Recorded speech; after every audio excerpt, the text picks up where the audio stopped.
Chinese बहू।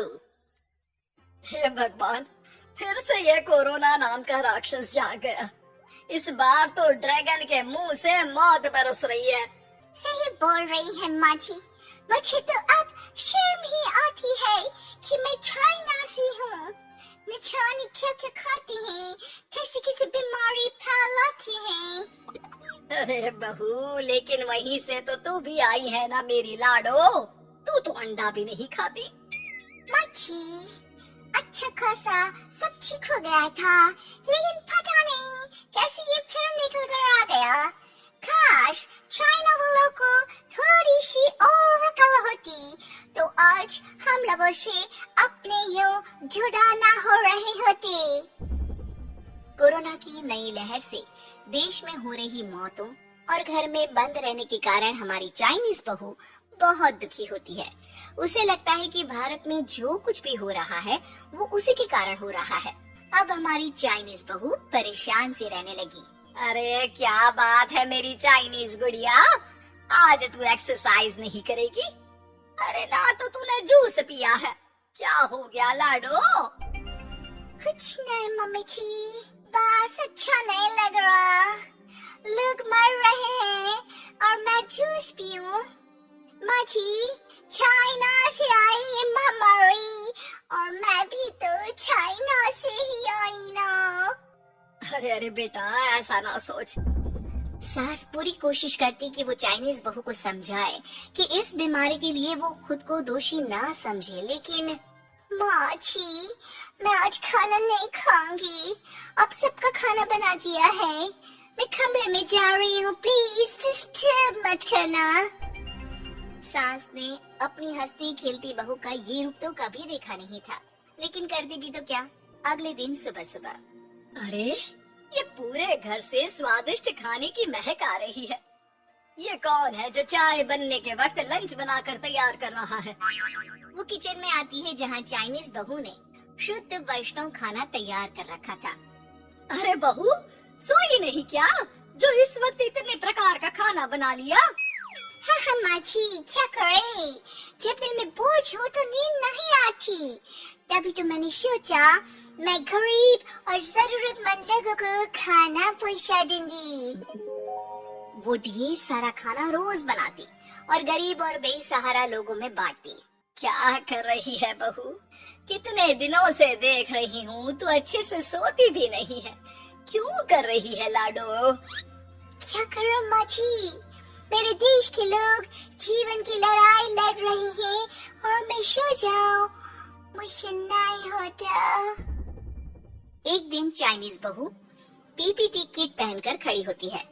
अरे ये क्या बेटा, खाना देने जा रही है या लड़ाई लड़ने?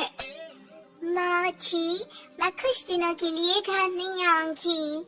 मैंने सोचा है कि मैं घर से बाहर रहकर कोरोना के मरीजों की देखभाल करूंगी।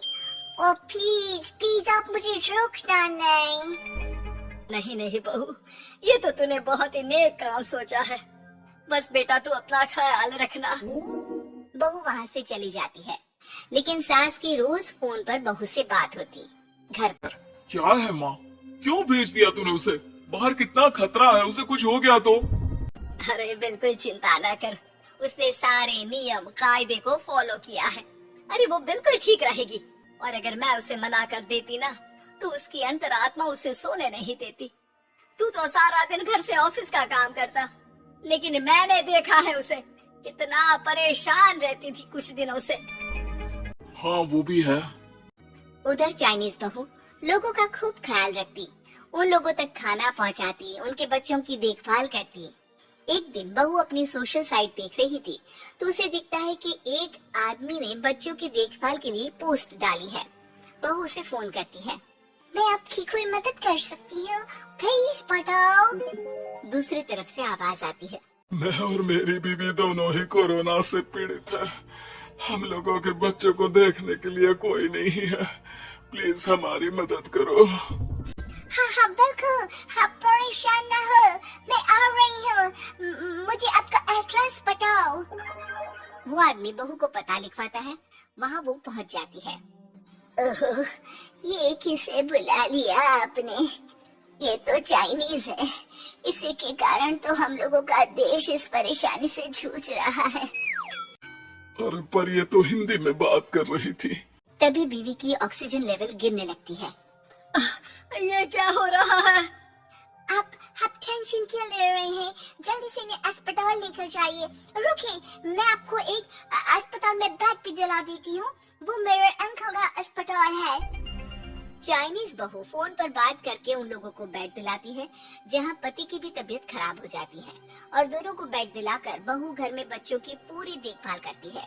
सास का बहू पर फोन आता है। अरे मेरी चाइनीज गुड़िया, कैसी है रे तू?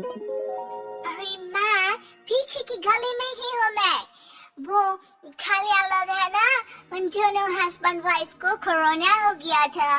मैंने उन लोगों को श्रीवास्तव अंकल के अस्पताल में भर्ती करवा दिया है और अब मैं माँ जी उन दोनों बच्चों का ख्याल रख रही हूँ। अरे जीती रे बेटा, कोई जरूरत हो तो बता देना।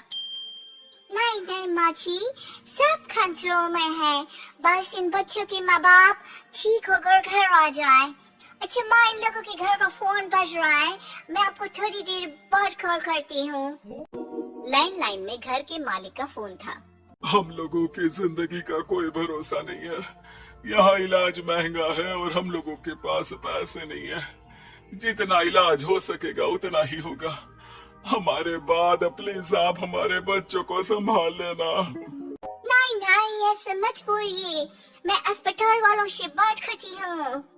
बहू अपनी बैंक से अस्पताल वालों को पैसे दे देती है और फोन पर कहती है, मैंने आप लोगों के अकाउंट में पैसे डाल दिए हैं। इन दोनों का अच्छे से इलाज होना चाहिए। पैसे की जरूरत होगी तो मैं और डाल दूंगी।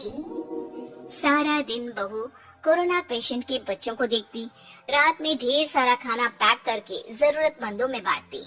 सोशल साइट्स के जरिए भी वो लोगों से जुड़कर उनकी मदद करती। फिर एक दिन घर का मालिक और उसकी बीवी ठीक होकर घर आ जाते हैं। आपका बहुत बहुत शुक्रिया, मैं आपकी पाई पाई लौटा दूंगा। भाई नहीं, पैसा दिया था, लेकिन वो जब आप बिल्कुल ठीक हो जाना तो क्षमा कर दे देना, कोई बात नहीं। दोनों पति पत्नी चाइनीज बहू का शुक्रिया अदा करते हैं। आप तो हम लोगों के लिए भगवान की तरह है, आपका बहुत बहुत शुक्रिया। चाइनीज बहू बहुत खुश हो जाती है।